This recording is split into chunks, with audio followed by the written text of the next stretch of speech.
జనంలోనే తిరగడంలో చంద్రబాబు తర్వాత తెలుగుదేశం మొత్తం మీద బాగా కనిపించే వ్యక్తి నిమ్మల రామానాయుడు. ఎంత క్రైసిస్ టైంలో కూడా గెలుస్తూ వచ్చారు.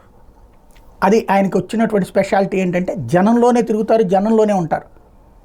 ఇప్పటికే ఆయనది చివరికి కొంతమంది కాలర్ ట్యూన్స్ కూడా పెట్టుకున్నారు. నీకు 15,000, నీకు 15,000, నీకు 15,000. అంతగా జనం దగ్గరికి వెళ్ళి ప్రతి ఒక్కళ్ళకి కమిటెడ్గా మాట్లాడుతుంటారు, కమిట్మెంట్తో ఉంటారు.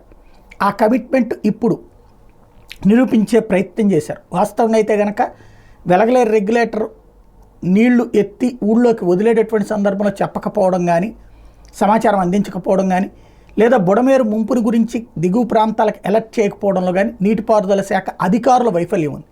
అది మంత్రి చేయరు, ఆ పని అధికారులే చేయాలి, వాళ్ళ వైఫల్యం ఉంది.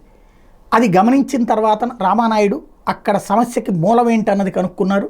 ప్రత్యేకించి బుడమేరుకు సంబంధించి 2 చోట్ల గండ్లు పడినటువంటి నేపథ్యంలో స్వయంగా దగ్గరుండి ఆ గండ్లను పూర్తి చేసే ప్రక్రియ చేస్తున్నారు. కంటిన్యూస్గా అక్కడే ఉంటున్నారు, ఇంటికి కూడా పోవట్లేదు. అక్కడే ఉండి రాత్రి పగలు కూర్చుని దగ్గరుండి అక్కడే తింటున్నారు, అక్కడే పడుకుంటున్నారు, అక్కడనే కూర్చుని ఆ వ్యవహారం సెటిల్ అయ్యేదాకా, అంటే బుడమేరు గండ్లు పూడుకుపోయేదాకా అక్కడి నుంచి కదలని చెప్పి కూర్చోవడంతో పరుగులు పెట్టుకుంటూ అధికార యంత్రాంగం కూడా పనులు చేస్తున్నారు.